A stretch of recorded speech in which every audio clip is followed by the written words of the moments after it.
jecha akkas jechuu kooti. Duubatti xiqqoo isa deebisee guyyaa artiist Hacaaluu ajjeefame san akkamitti dhageette ati? Maaltu si dhagahame? Eessa turte?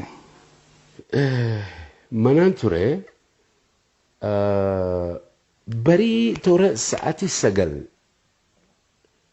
sagal halkan keessa ka'eetiin wannoo keessa living roomii keessa saalonii keessa ifaa ibsee anaa ta'u gurbaan wannoon kiyya eenyu shofeerri kiyya dhufe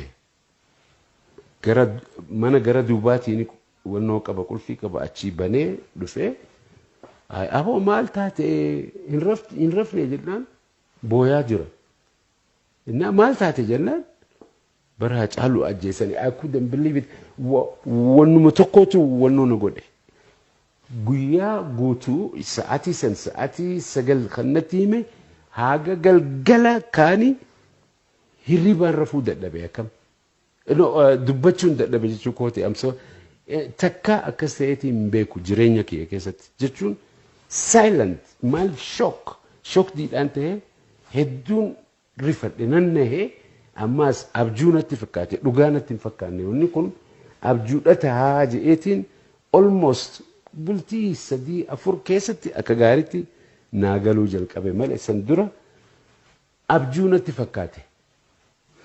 Dhugaadha hedduu nama gaddisiisa. Guyyaa sanitti taanee egaa uummanni bal'inaan bahee gadda isaa dhageessisaa ture.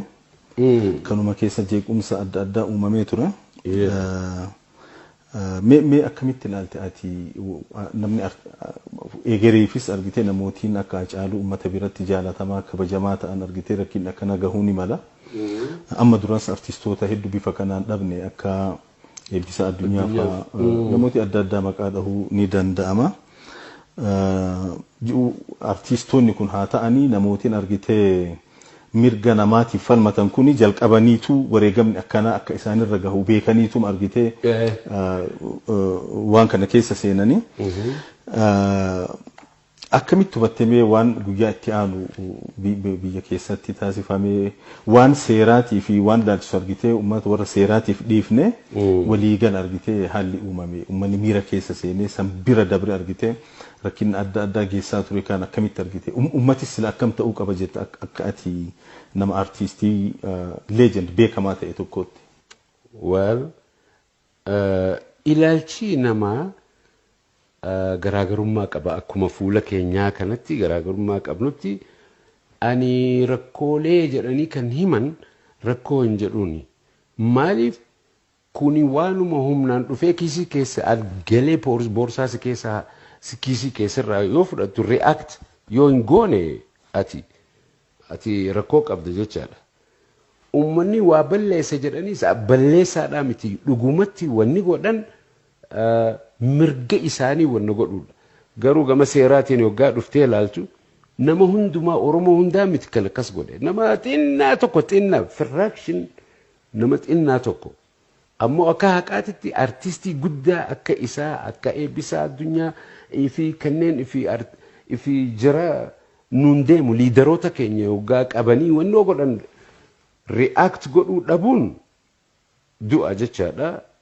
Kanaas mootummaan inuma beeka addunyaa keessa jira hundi bakka hunda as duwwaadhaa miti namni yoggaa wanoof Floyd yoggaa du'e maal godhan Ameerikaa nu argite fi Ameerikaa duwwaadhaa miti Awurooppaa Ameerikaa Austraaliyaa hunduma keessaa wanna jira garuu uummanni garii akkatti ilaalu nama waa baballeessee jedhanii himan akka waan Oromoon balleessiteetti yoggaa ilaalan. That is wrong. Absolutely. React godhuu dhabuudhaatu inumaatu hamaadha. Waan gatii qabu tokko irraa fuudhan gatii guddaa kan qabu akka diamond harka keetitti kana qabattee otoo teessuu yoon dhufee sirraa fuudhe caluma jettee dhaabbattee nan laaltu ka jara dhaabbatee laaluu dide santu react godhe. Uummanni Oromoo nama miliyoona 50 keessaa yoo namni kumni tokko waa wanna jedhe kumni tokko miliyoona 50 keessaa maali but wannaas olaantummaa seeraa eegnaa yoggaa jedhan nama keenya meeqaa meeqa kan wannoo ta'e bakka hundattuu. Kanaafuu namni Oromoo balleessa jechaa hin dandeessu. Maaliif ummata biyya isaa keessatti yoggaa akka maleetti treat godhan yoo reacting goone ummanni kun gaadudu'aa jechaadha ummanni. Kanaafuu kuni wanni mul'isa fuulduraaf ammaas wanni akkanaa yoo ta'e wanni akkanaa waan qabnu waan nuti ittiin boonnu kana aadaa keenya yoggaa nu jalaa fuudhan nurraa ajjeesanii maarree godhan.